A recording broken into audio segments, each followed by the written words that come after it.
Welcome back to Siesta with Suki, and as always, thank you so much for joining me. And I'm gonna say what I say every time, and I don't know, maybe one day I'll stop saying it, but I have a special guest, and I really do legitimately have a special guest. This guest flew all the way out across from the states in North Carolina to us here in Oaxaca, and so I could not let him leave without doing an interview. That guest is my brother. Yes, ladies and gentlemen, we are going to talk about our childhoods. We're going to talk about our love for travel. We're going to talk about traveling styles. That is actually pretty important. Understanding and learning your traveling style early is very important to making the most out of your travel in any place that you go. And we are going to siesta because that's what we do. So without further ado, I will introduce you to Guy Dorsonville. So welcome. Welcome. All right. Okay. You didn't know it was all professional. I know. But just tell folks who you are outside of just being my brother. Yeah, a little bit about me. Came here from North Carolina, flew all the way out here. Truth be told, Suki's like, well, I'm a travel agent and we have quality of care, right? Standards. So she says, hey, put out my place. I'm like, look, I need to come and visit first so I can put my stamp of approval before I send people out here. Now he's on record. So let's see how much he promotes us, okay? Here we are. All right, so here we go. We're going to siesta to your coming. And if you've watched the other episodes, which I'm sure you have, with a kiss. Salud. A lot went down. We might have to be pouring some more. I don't know. Okay. All right. So, the first half, I always like to talk about, how we got there. You and I share a love of travel, but we have very different traveling styles, I think. And my theory, because now that we're on the internet, you can be an armchair psychologist, is that our traveling when we were both young is actually different because our parents didn't really have that much money when I first came around. So by the time you came around, they actually had a little bit more money. But in the beginning, so I'm going to ask you to tell me about the first travel memory that you remember with us when we were kids. All right.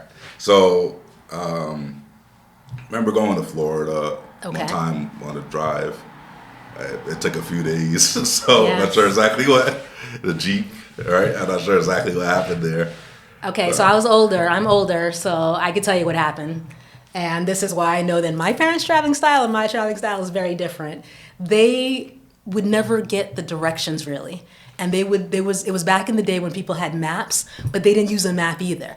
So they would just keep looking at the sign that said Florida, and then we would end up all kinds of places. So I think there was once that you wouldn't have remembered this because you were like 2 or 3. I remember our father went into this place in South Carolina. There was a show back in the day. You're going to have to look it up. It's called Alice. It was like a really southern woman. She had big red hair, and it was like a show. We walk into this diner. The woman, I promise you, looks like Alice. So I'm like, whoa, some TV? Like, what is this? So, I'm probably 9 or 10, and this is when I started getting suspicious of our parents and traveling. And our father says to her, she says, we're not open yet for breakfast. He says, oh, we're really hungry. You've been driving all night. Give me everything you got. So even as a 9-year-old, I was like, whoa, what's he talking about? You know what I'm saying? Like, I don't know. Give you everything you got. So I'm suspicious. So I was like, you know what? I'm not hungry. We were there with Daphne, Luke, the whole family. She's pulling out cans. I'm looking at expiration dates. I promise you they expired 5 years earlier. I was like, yeah, I'm not eating. They barely make it out of the place, and they're like throwing up on the ground and everything. So I say that to you because actually one of the things that I don't do when I'm driving, I don't eat on the road. Because for me, I always remember him saying, give me everything you got. And I'm like, what they got is not always good. And they know you're traveling through. So you remember those trips. So I remember those trips too, partly for the same reason. It seemed like we drove more than we flew. Yeah. Well, we definitely didn't fly. Right. But we drove more than we spent time there. Right. It felt like we spent more time driving. It took us 3 days to get to Florida, 2 days to get to Canada. Back then, they used to make, I don't know if you remember, they used to make the spaghetti like Mia London. Right. That's right. So they used to make the spaghetti with the little hot dogs. Right. Yeah. And then we would stop halfway onto Canada. Like that spaghetti. and the bread too. They would make the bread. So back then, we just didn't. There were no restaurants, especially when I was younger. That just wasn't a thing. I remember the times we went to a restaurant because that's how few they were.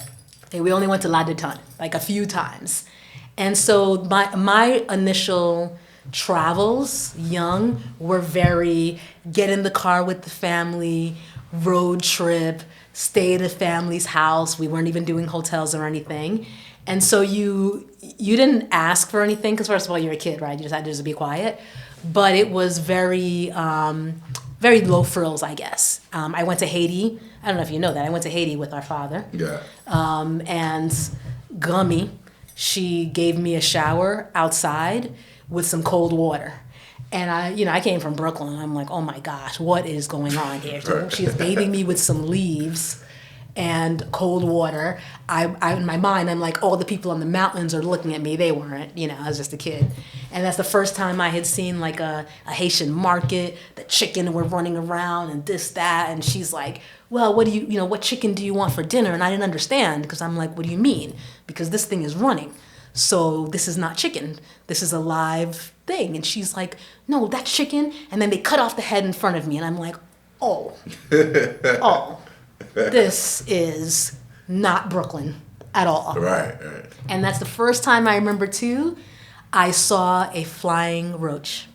I never knew that they could fly. I was shocked.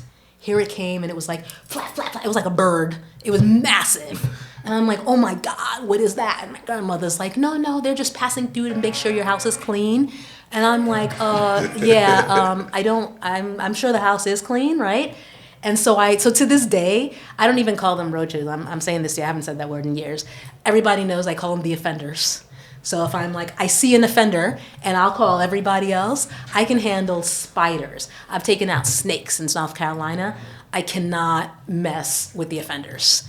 I see one and I'm like, no. I fold like they're dinosaurs. Like I can't handle it. But I think it's from that early time. Now, the time that I imagine you started remembering, and then you can tell me, what was the cruise like your first, like real strong, I remember that vacation fully, or what was like the first one? Yeah, so you're talking about the Royal Caribbean. Yes. Yeah, so. Yes. Monarch of the Seas. Monarch of the Seas. Yep. Still remember that. Yeah, that was great. It was you got the whole family together, and I remember we were up on we didn't come in till 2 in the morning, and since I was the youngest, I had to go to all the ports. So I'm like, dude, I'm tired. Came in 2, and you're waking me up at 5 to go to a port. That is what they did, yeah. So, well, we're going to start at the beginning of that one, why it's memorable. Now, I have been accused for 30 years of robbing him on the plane. And I'll let you tell the story. Oh, yeah. And then I'm going to tell you why I did not do that. But you go ahead.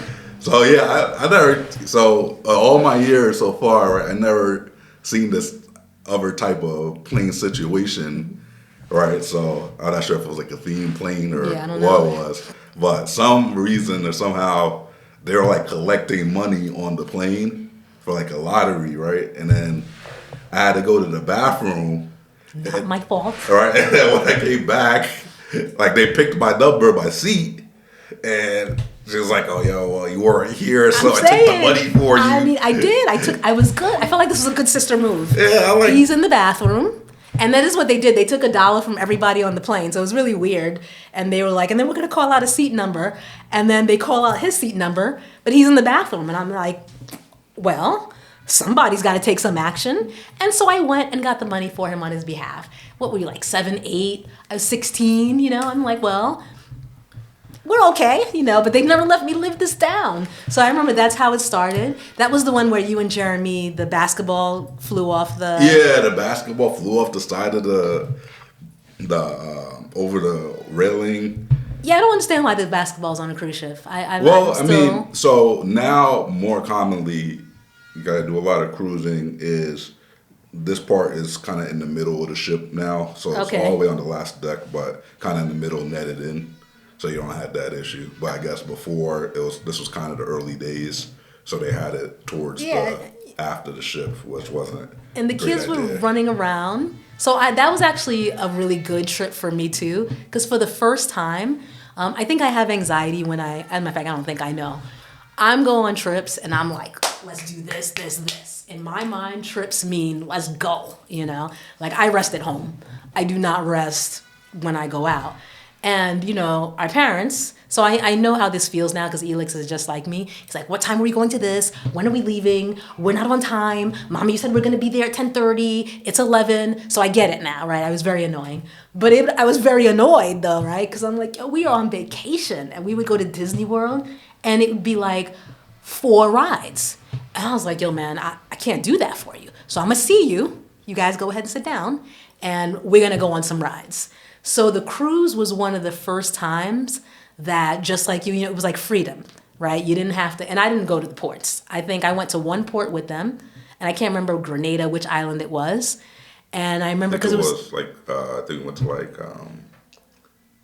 St. Martin or St. Martinique. A few itineraries that are not even really out there like that. Barbados. Yeah, I mean, I wasn't going because I was like, we went. And they literally seemed like they were just walking down the street. Right. And it was really weird because I'm like, and they were dressed like tourists. That's why I was like, I'm not going with them anymore. So they're wearing like Hawaiian shirts and shorts and all this stuff. And we go out into whatever island it was and everybody's wearing pants and a shirt and some ties and things. And I'm looking at them and I'm like, yo, you guys are from the islands, you know. You had us come out here and embarrass ourselves looking like these tourists walking down the streets. So I was like, you know what? No more. We're not gonna do that. And so I stayed on the cruise ship kind of more. I remember going to the movies and doing the different things in the day and the night. So I really felt like as a family excursion, it was good because I didn't have to kind of think about what everybody else was doing and what time they would say. Because you know, you and I both know, our parents are like very late all the time, right? And it's just. So it's something still I don't get. Like for me, I go on vacation, and I guess we're talking about travel styles, right? For me, I go on vacation and I start at 7, 8 o'clock in the morning and I'm ready to go, right? But my parents go on vacation and for some reason the day starts at 2. And you know, for me, that's like, okay. But then the day ends at 8, you know? So I'm like, what are we doing here? You know, so it was actually, I remember being very frustrating. You don't know this because I think this was before you were born. The first trips that I went on were actually not with our parents. I used to go on trips with Mrs. Lidoe downstairs with Regine and Dimitri. So this is before you were born and before Yuri was born. Yeah. And the first trip she took us on, you guys like good friends. Yeah. You know, the first trip she took us on was to Bear Mountain. And at the time, going from Brooklyn to Bear Mountain felt like a 2.5. It was like 2 hours maybe, but it felt like we went to another world, right? And then she's the one who actually took me to Disney World first. So when we went to Disney World, we all stayed in kind of one room, all the kids and her, and we put all our shoes in the closet, right? So she opens the next morning, and she was one of those early, let's get up and go. So it's like 9 in the morning, like, let's move. We get up at 9 in the morning, she opens the door, and our shoes are gone. So she's asking us, she's like, yo, what's up? The kid, and we're like, no, we bought our shoes there. She's like, yo, I don't see these shoes. But for real, the shoes were not there.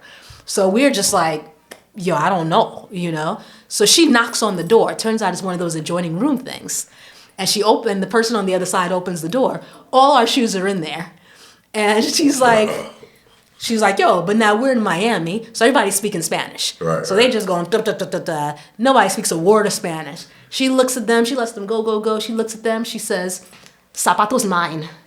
And she walked right in there, and she marched and got those shoes, and that was that.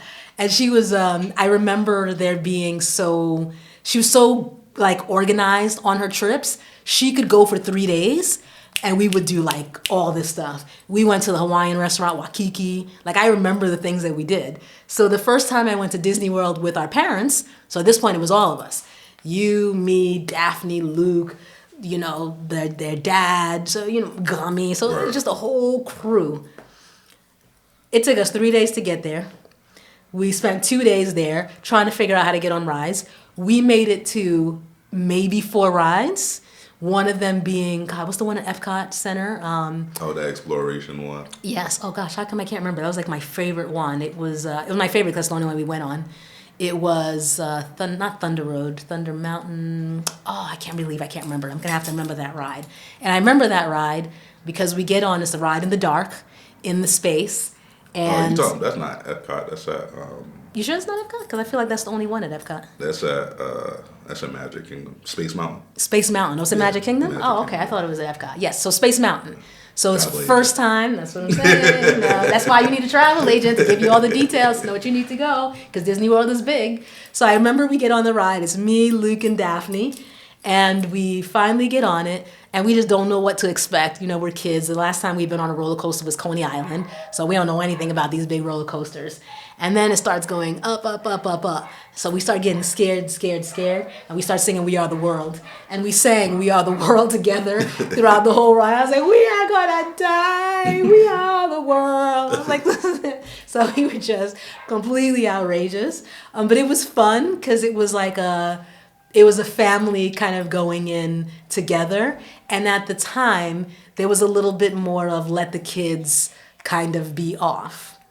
And then for some reason, we started going to Canada, and we did that for a while. And then we did the cruise. And I think the cruise, as far as I remember, it was the last, I don't remember any other big family trip. Yeah, major thing. Some of my experiences were mostly Canada. And I'll never forget, so that's something I still use now, right? So, I'm sure your kids, and I tell my kids this now too, doesn't make sense when they're saying it, your parents, but now it kind of makes sense. So I remember, I was getting in an argument or something with Dad, and he's like, well, we're on vacation now, so just leave the argument at home. All right, you don't need to argue here while we're on vacation. So I said that a few times that stuck with me. I said that a few times to my kids, like, look, right now is all, cool sailing. Leave all the negativity and all that stuff at home. Yes. And, we kind of use that now as family time, going to Canada. Even they now, when you go to Canada sometimes, if they see it, reminisce, go to Lanwan. Yes. I think Isla was a little bit. She's she probably mentioned the one. it. Yeah, she mentioned the other day that Sky and Dallas went to a ride that she wasn't able to get on. So she had a few feelings about that. So, but those are things that you kind of remember, and just kind of getting the style in or yearly, if nothing else. While I got older, yearly, once a year, we should dedicate to go on the trip. Another main thing that I took away from it, which was kind of mandatory at first, but now I kind of get it, was I had to write about the trip. Oh, I know. So. And you caught less of that than me, I gotta tell you, because I had been writing since I was 6 years old. It almost made you hate going on a trip. Yeah, I was like, this so just so I can explain to you guys, my father would say we would need to do an essay after each trip about the trip. So, you're a kid, yeah, you wanted to go on the trip, but coming back, you're just like, oh, man, I got this essay. And it wasn't just a little thing. He's checking to make sure it's grammatically correct. He's talking about, this is an article, this is not where you put this sentence. He wasn't A for effort type of person. It was more this is not correct grammar, what else happened here? So it was a very intense. So I agree with you.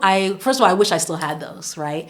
Because I so wish that I could remember me, the kid, and what I thought at the time of writing the trips. So we kind of do a little bit now that today's Instagram. So back then he kind of had us on a written Instagram. Right. And we had to write about the trip. And I actually did think that was very it was more very of useful. A documentation. Yes. After it was, don't get me wrong, it was a super hassle. Yeah. You're now I gotta remember I was out here at 4D rides. Now I gotta I don't remember what I did. Yeah. Right. So it was a super hassle, but I think that gave me an appreciation of looking for stuff to write about, historical sites and stuff like that, which kind of shaped where I am now. And to chronicle your trip, because you do that. You chronicle the experience. The experience. And it's like, even, I was looking the other day, apparently I started a blog 12 years ago. I didn't even remember that. And I found my writings about our first trip to Ecuador and seeing the guinea pig and Dallas having all the stuff on his arms and everything. And we took some video of, I know you've seen the video of Guy and Dallas on the racetrack. Yeah. So I love that video because I'm like, that was such a good memory then. But every time I watch it, it's like the memory lives on. Right. So one of the best things we have today is that we can capture the vacations and the memories like in video. And so you can be transported back to, how you felt, and you can really remember it. We remember our time, as kids through the pictures, kind of vaguely, but now they have video that they could do it. And I think that as parents, even as people, we kind of set our kids' traveling style first, and then they decide kind of how they want to travel. Obviously, you and I, we travel differently. I think the last time I went on a cruise was probably my honeymoon. So it's been a while. I want to say 20 years, something like that. Yeah, I mean, it's been a while. In terms of experiences, I was like, well, for our first cruise, like, look, it's always a funny thing because you have to experience the thing one time, right? So I'm always telling people, like, they're like, I've never been on a cruise before, I'm gonna drown. Look, you're not gonna drown. Because if people drown, there wouldn't be any more cruises. Yeah, so I'm just saying, you're not gonna drown. Yeah. It's not popping, right? But I hear you if you're a cautious one. So no lie, I go on a cruise ship with my own life jacket. I know it's probably me being extra, but I'm just like, I just need it close. So it's okay if you just bring a couple of extra things to make you feel okay. Yeah. But salt water is actually very buoyant. So even if you can't swim well, honestly, you're gonna float pretty well on the salt water, and they send out things to come get you. It's not like nobody knows you're there. Right, it's highly unlikely. Yeah, right? So if you've gotten to a place, folks are gonna know, and I think that the thing is there are different types of cruises too. And actually, I'm wrong. I remember I took the kids on a cruise. I remember that now. It was MSC cruise. Okay. And I took them on that cruise because kids were free. Right, kids free. Yeah, you got to do the math. Leave out of Miami. Yeah. Yes. And they had a really strong kids section. Like they had things from the kids from 8 to 12 midnight. So basically, I was like, I'll see you at the end of the week, and then that was it. They ate with their crew and that kind of thing. So it was great for us as parents, and I think it was great for them. They said they enjoyed it. But I think for me, cruises tend to be like a good themed is like cruises. So the one cruise I've been looking at is actually a vegan cruise that's sailing in the Caribbean, but it's like a vegan yoga cruise. So they have like yoga and different Tai Chi and things like that going on all day, and then they stop at the ports. But I'm going mostly, when I go, I'm going to go mostly for that. So I have done the day cruises, like the one out of Lady Baltimore. Right. Out of Baltimore, they do the New Year's Eve cruise. I actually loved New Year's Eve cruise. I thought that was the best thing ever. I mean, you were just like, hi, Happy New Year. And the boat's waving, but you don't know if you're shaking because you're too much alcohol or because the waves are big, so you just have no clue the difference between the two. And then you're out on the water, kind of doing the fireworks. So I think I've done that a couple times. But would you say, it's just a question for you, that there is a cruise personality versus let's say here, and we're going to talk about Oaxaca in our next segment. Right. We love Oaxaca, okay? So don't anybody come for me. But would you say there's a personality or thing that you're looking for? Let me tell you why I ask. So I tend to find that Europeans, for example, and I'm doing gross generalization, again, don't come for me, travel differently than Americans. Right. Because they will have 4, 5, 6 weeks, 2 months of vacation. And so they can take like a bunch of mini vacations and they can go really slow. So they're not so like, I don't have time, I got to trap it in. Americans, you've got that 1 week vacation if you just started the job. They don't even let you take vacation for the first 6 months. Right. Sad reality for anybody who's watching. It's the real deal. That's true. Yeah, and then if you're lucky, you've got like a 2 weeks. So you really have to think about where you're going to go and everything. Taking an international flight is a little bit of a little bit of an anxiety because anything goes wrong with the plane times, you've messed up on your time. So you tend to think, I need to do something that is very contained, and you don't have as much time to plan all the different things and activities that, let's say, the Europeans can, because you just don't have a time. So I've always, not always, I'd probably say recently, I've felt that there is the cruises, the resorts, they're really, really geared toward and very work for people with limited time to do the research and with limited time to go to different places. You're not taking 2-3 weeks. So what are your thoughts on that? Tell me. So my thoughts are this, very simple, is I tell people most of the time, and everything is true you're saying about, the U.S. and the time constraints, is I see cruising as more of a sampler, right? Because let's say you planned, right, and you plan cruises a year or so in advance, so you have time to pay also. Okay. But let's say you're planning this whole big, great trip, you research everything, you go to the place, and you don't like it, right? So now you're stuck there for the week, you can't leave, right? That's so funny because that's literally how I feel about a cruise. Yeah. Like, I feel like you get on a boat, and if there's somebody who, people have a tendency to talk to me and we chat and this, that. Right. There's somebody you don't really want to talk to, this, that. You're like, I feel like you're stuck there. Like, I feel like when you go to a place, like when we went to Quito, it was even worse than don't like it, right? It was the high altitude. Dallas got really, I told you Dallas has altitude sickness. We didn't know that. So he ended up having to be hospitalized for 4 days. It wasn't just that we didn't like it. We legitimately could not stay there for his health. So we got on a bus and we went to Cuenca. Right. And so for me, I felt like we were able to make that choice to cut our trip in Quito short and go to Cuenca for health. It's not that we didn't like it. We love Quito too. Don't come for me. My sister-in-law's from Ecuador, so I got some Ecuador cred. Right. Yes, his wife. So we could talk a little bit about Ecuador. But it was just, Cuenca was a better fit for us, and we were able to make that choice. And that's probably the thing for me that had been about the cruises. And I do agree with you, it's a good sampler of different places, different islands. The only time that Evan's gone to where he was born, because he was born in San Martin. Right. Was actually when we went on a cruise. So when we went on the honeymoon, San Martin was one of the stops. And so it was very much like, that's his phone ringing. Okay, yes, okay, so we need the people behind the scenes pressing the button, so that's okay. That's all right. We're okay. Everybody's here like, whose phone? And then they're determined to talk to him too. Yeah. Well, that's like our wrap it up button. So we're gonna wrap it up. So there are different views of it. You're right. Cruises are definitely samplers. For us, when we went on the cruise for the honeymoon, they actually drop you off on the English side. Right. And then we found some random guy. Don't do what we do, seriously. Don't find random people to take you places. Some random guy to take us to the French side. Totally not the cruise itinerary at all. We almost didn't make it on the boat back.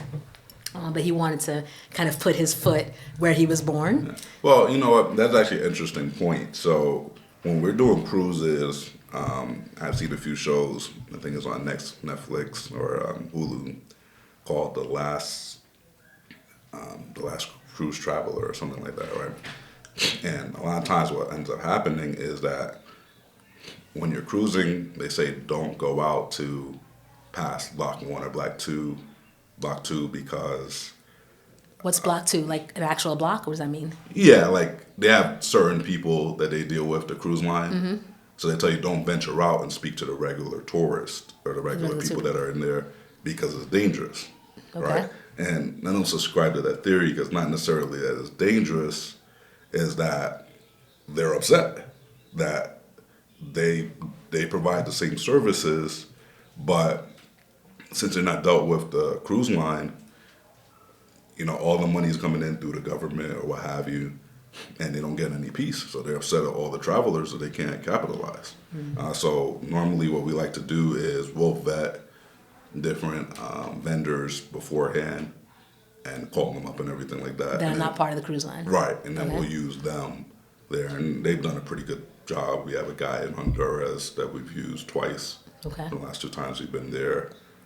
We have a guy in Dominican Republic that we used, and this way too. Like there was like a cigar shop. Is it cheaper? Yeah, it was cheaper. Okay. And they're happy. Their whole day. I filled out the whole bus. The guy bought me a shirt, cup. Okay. All right. So you want coconuts on me? All right. So everybody's happy. And there was like a cigar shop or something like that was along the way. And nobody wanted to go to the cigar shop. So he was like, we'll skip it and get back to the boat. Okay, that's true. You can choose your own. Yeah. So, I found there's a little bit more freedom. And it's much cheaper than the actual cruise line itself. Yes. Right. But it's definitely important to vet. That's what I was going to first. say. Yeah. You need somebody who's vetting. Right. Because things can go really wrong. Right. I did not vet. And things almost went really wrong for Evan and I on the honeymoon because I can't remember what island. I think we were Cozumel, as a matter of fact. And it was somebody on the beach, and they were like, "We'll take you out to see the sharks or something." So I was like, "Okay, I don't know what take you out means. Take you out meant you're out in the ocean." And I remember telling the guy, "I don't actually know how to swim." He's like, "No te preocupes. You'll be fine." And I was like, "Yeah, okay. So we're not going that far?" He's like, "No, cerca, real close." I was like, "Okay." So we go, and then I'm like, I could barely see the people on the thing. And I was like, I can't be out here. He was like, but there was all these other people on this like raft boat. And I was like, I can't be out here. He was like, well, what you gonna do? So, because Evan's like, what you gonna do? I was like, I'm going back.